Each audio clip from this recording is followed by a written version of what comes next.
delighted to be with you on such an important topic. So just to put this deal in context, CITGO sold a 49.9% stake of itself to Rosneft in exchange for about $1.5 billion loan in November of last year, late November. This is a horrible deal for Rosneft on the economic merits. The idea that Venezuela is on the brink of default is probably the worst kept secret in markets. It only takes a pulse and a subscription to the Wall Street Journal to understand that this default for Venezuela is a matter of when, not if.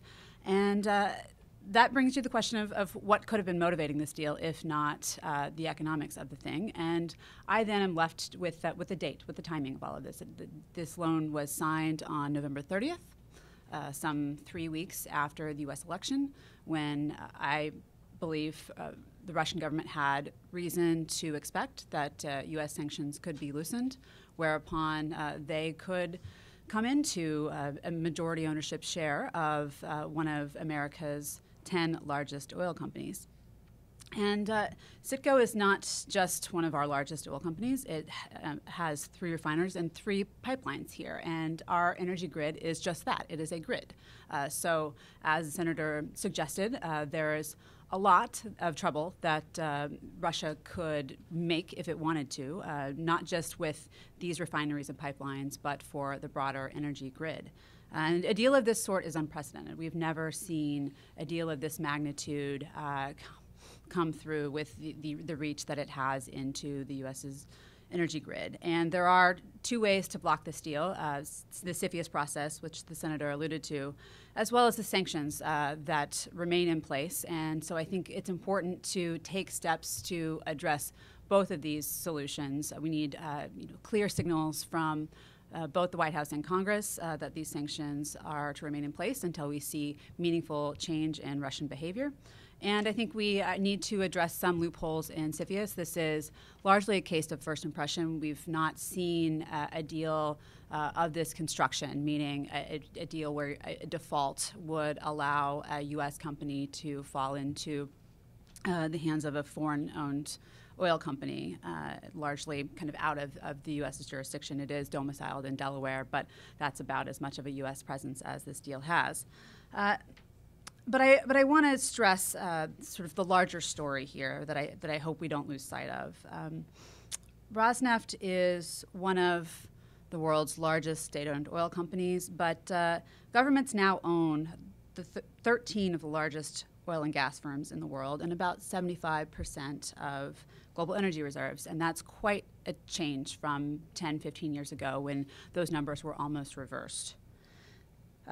20 years ago, Rosneft painted quite a different story for itself. It was itself on the knees of, it's on the brink of default and looking for loans from foreign stakeholders. And over the last 20 years, you've really seen this company reconstitute itself on the back of the Kremlin. And the main concern that state-owned energy companies and state-owned companies in strategic sectors more broadly pose is that they are market actors right up until they're not.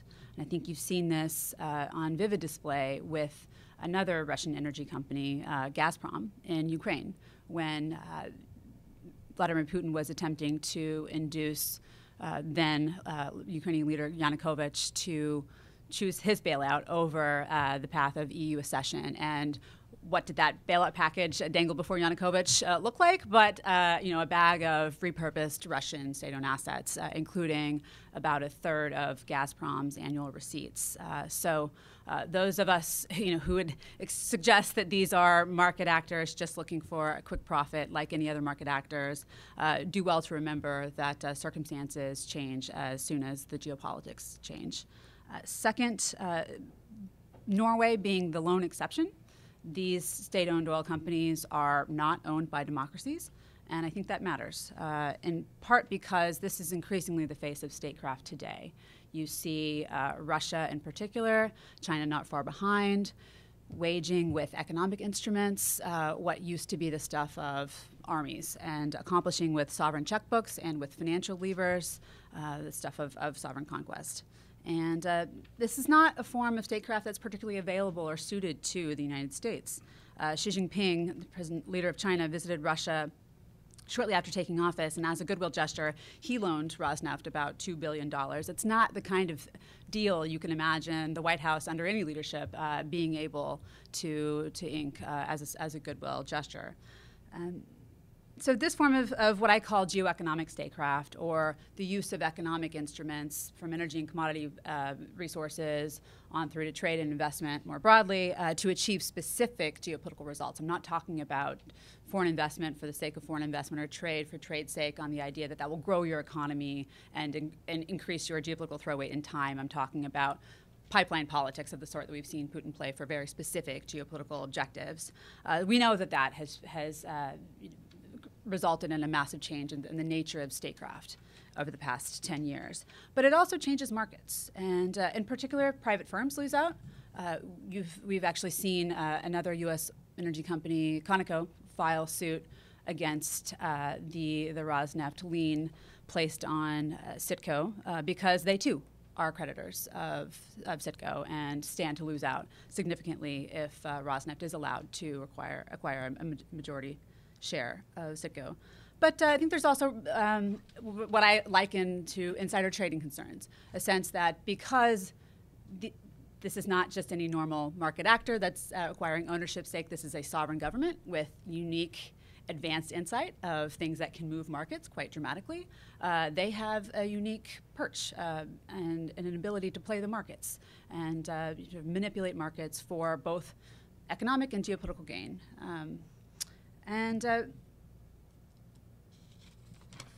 Two final points.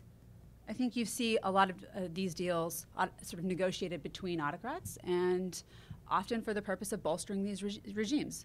But for the Chinese loan about 4 years ago into PDVSA, the parent company of CITGO, or more recently, the $1.5 billion loan from Russia and Rosneft in November to CITGO, I'm not sure that PDVSA, the parent company, would still be afloat.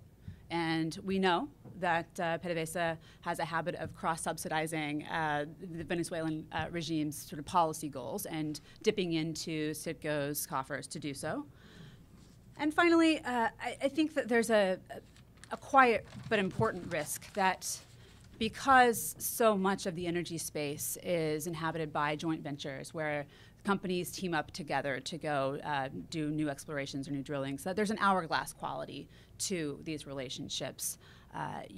We know that Exxon, for example, was a sort of major aspirational partner of Rosneft in the Arctic. And they lobbied quite extensively to see sanctions lifted on Russia. And my own belief was that a lot of what was coloring Vladimir Putin's actions in Ukraine was a belief that we just would not, the U.S. would not get its act together on a meaningful set of sanctions that would deter him. And if anyone was wearing a golden straitjacket, it was the U.S. In the form of the pressure that U.S. oil majors and their lobbying outfits could place on the White House and on Congress to deter meaningful sanctions. And he may have nearly been proved correct, but for the downing of MH17 in July of 2014, and I think that was an accident and a miscalculation on Russia's part, that I'm not entirely certain that we would have seen the U.S. and the EU get to a meaningful set of sanctions in the way that they did. I'll leave you with that. Well, so in summary, and then we'll turn to questions. So here's Jennifer, I think, has done a great job of expressing the wide range of potential risks. So critical infrastructure, manipulation of energy prices, the possibility of ultimately using that for political gain,